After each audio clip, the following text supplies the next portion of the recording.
আপনাকে আল্লাহর জন্য ভালোবাসি, বেয়াদবি মাফ করবেন। আপনারা আমাদের রত্ন। আমাদের দেশের কোনো প্রোগ্রামে দাওয়াত দিলে আপনারা গ্রহণ করেন না, কিন্তু বাইরের দেশের প্রোগ্রামে অংশগ্রহণ করেন। এই বিষয়গুলো আমাদের দিলে কষ্ট দেয়। আল্লাহ আপনার সহায় হন।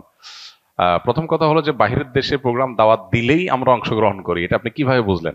দেশে যেরকম আমরা খুব বেছে বেছে অল্প কিছু প্রোগ্রাম করি, বাহিরেও অলমোস্ট বেছে বেছে খুব অল্প কিছু প্রোগ্রাম করি। বহু দেশে বহু প্রোগ্রামের জন্য আমাদের কাছে আবেদন করা হয়। একটা দেশে হয়তো 20টা জায়গা থেকে আবেদন আসছে, সেখানে একটা জায়গায় হয়তো আমরা যাই। 10টা দেশ থেকে আবেদন আসছে, সেখান থেকে বাছাই করে হয়তো 2টা বা 3টা দেশে আমরা যাই, বাকিগুলো আমরা বাদ দেই। আমাদের কিছু ক্রাইটেরিয়া আছে, যে ক্রাইটেরিয়াগুলোকে আমরা মেপে মেপে চলার চেষ্টা করি। আর এর বাইরে আরেকটা ইস্যু আছে, সেটা হলো যে আমাদের দেশে গতানুগতিক মাহফিলের যে ফিল্ড, এই ফিল্ডে আমরা একসময় দাওয়াতি কাজ করেছি আলহামদুলিল্লাহ, কিন্তু পরবর্তীতে দেখা যায় যে এই ফিল্ডে আমরা যে কোয়ালিটির দাওয়াতি কাজ চাই, ওই কোয়ালিটির দাওয়াতি কাজ মেনটেন করা কঠিন হয়। সেজন্য আমরা ইনডোরে প্রোগ্রাম করার চিন্তায় আসছি। এই গত 1 মাসে অন্তত 7 থেকে 8টা প্রোগ্রাম করেছি ইনডোরে সব। তো এই যে ইনডোর প্রোগ্রামগুলো করছি, এগুলো দেশের বাইরেও করছি, দেশেও করছি, কিন্তু এগুলো আমাদের নির্দিষ্ট কিছু ক্রাইটেরিয়া আছে, সেগুলো ফুলফিল করার পর আমরা সীমিত পরিসরে যতটুকু করলে আমার ফাউন্ডেশনের কার্যক্রম, নিজের লেখাপড়া, নিজের গবেষণার কার্যক্রম বাধাগ্রস্ত হবে না, সেই রকম মেপে ঝুপে আমরা প্রোগ্রাম নেই। ব্যাপারটা দেশ বা বিদেশের না, ব্যাপারটা হলো আমাদের ক্রাইটেরিয়ার, ব্যাপারটা হলো আমাদের কোয়ালিটির। ক্রাইটেরিয়া যখন বনে যায় তখন দেশেও প্রোগ্রাম করছি। যেমন বিদেশে প্রোগ্রাম যদি 5টা করি, দেশে প্রোগ্রাম 10টা করি, এমন না যে দেশে প্রোগ্রাম করছি না একেবারে। হ্যাঁ, দেশের প্রোগ্রাম যে হারে আছে সে হারে প্রোগ্রাম করতে চাইলে তো দিনে 10টা করেও শেষ করা যাবে না। তো এই জন্য আমরা নির্দিষ্ট ক্রাইটেরিয়ার মধ্যে এটাকে বাছাই করার চেষ্টা করি।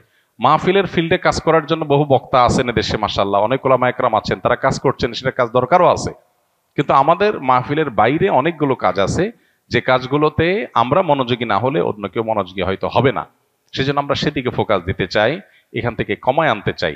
দেশ থেকে ফিল্টার করে ক্রাইটেরিয়ার মধ্য দিয়ে বাছাই করার প্রক্রিয়াটা যত কঠিন, দেশের বাইরের প্রোগ্রামগুলোকে বাছাই করে আপনার আমাদের ক্রাইটেরিয়ার মধ্যে আনাটা সেই তুলনায় অনেক ইজি। কারণ আমাদের দেশে দেখা যায় এমন প্রোগ্রাম আছে যে প্রোগ্রামটা আসলে ওয়াজ মাহফিল উপরে, নামকে আসতে ওয়াজ মাহফিল, টার্গেট আসলে অন্য কিছু। বাইরে এই ধরনের প্রোগ্রাম খুব কম হয়।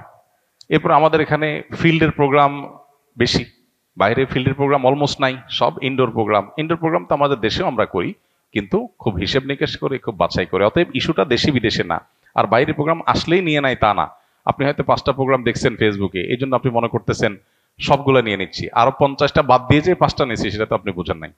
ঠিক একইভাবে দেশে আমরা হয়তো অল্প পরিসরে বিভিন্ন ইউনিভার্সিটিতে, বিভিন্ন শিক্ষা প্রতিষ্ঠানে, বিভিন্ন আপনার ক্রাইটেরিয়াতে কিছু প্রোগ্রাম আমরা করি।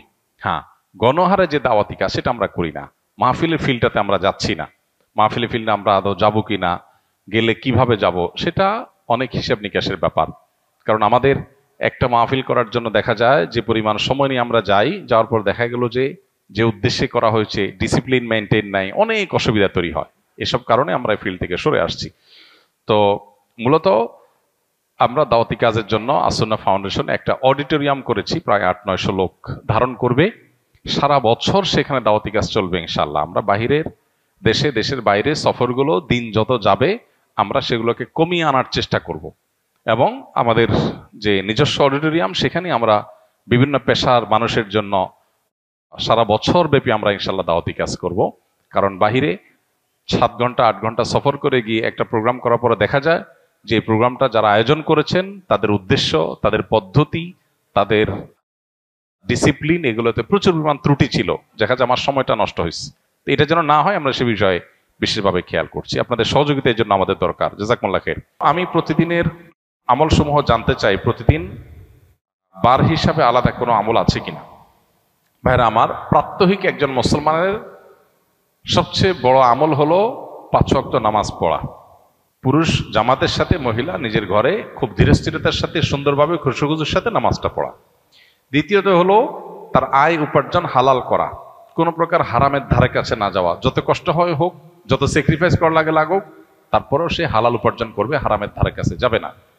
তৃতীয়ত একজন মুসলমান লক্ষ্য রাখবে যে তার প্রাত্যহিক আমলের মধ্যে কোনো মানুষের অধিকার যেন খর্ব না হয়, কারোর যেন অধিকার নষ্ট না হয়, সবার প্রাপ্য যেন পরিশোধ করা হয়। এই ব্যাপারটা তিনি সযত্নে খেয়াল রাখবেন।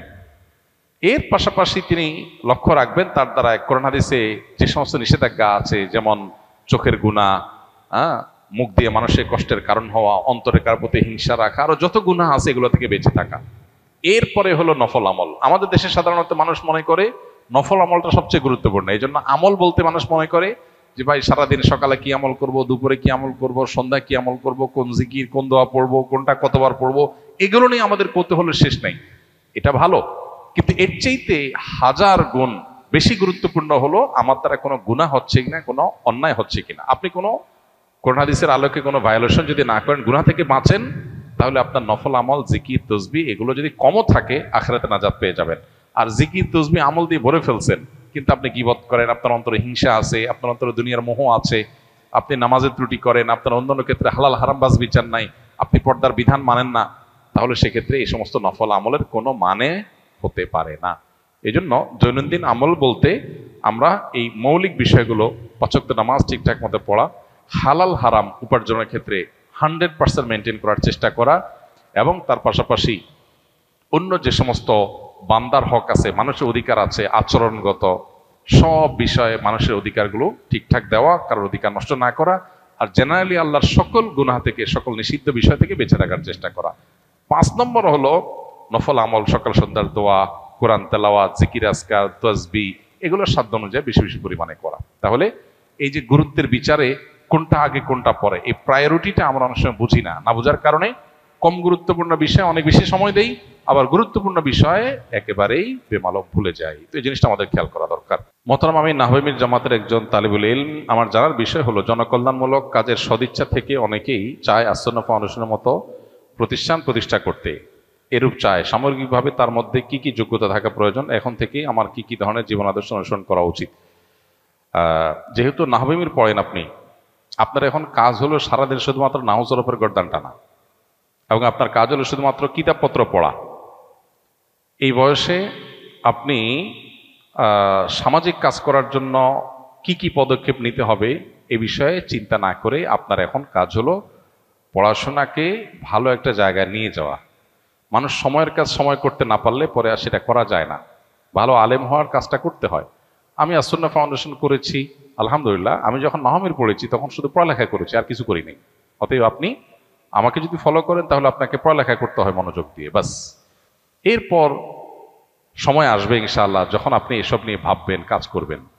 সময়ের আগে থেকে যদি মানুষ অনেক ভাবনার ভিতরে ডুবে যায়, তখন সেগুলো অনেক সময় শয়তান তাকে পথ থেকে সরানোর জন্য করে, নেক্সরতে ধোঁকা যেটাকে বলে। আপনার মধ্যে উম্মতের এমন ফিকির ঢুকাই দিল যে আপনার বেসিক যে কাজ সেগুলো করা হলো না, পরে উম্মতের জন্য আর কিছু করা হলো না, নিজেরটা আর করা হবে না। তো এই জন্য ছাত্র জীবনে বিশেষ করে এই পর্যায়ে যখন একবারে ফাউন্ডেশন তৈরি হবে, এই টাইমটাতে খুব ভালো করে মনোযোগ দিয়ে পড়ালেখা করতে হবে। এরপর ইনশাআল্লাহ একটা সময় যখন আল্লাহ তাআলা সুযোগ দিবেন এইসব নিয়ে কাজ করার, তখন যথেষ্ট শেখার সুযোগ আছে, ভাববার সুযোগ আছে, সেগুলো আমরা করব।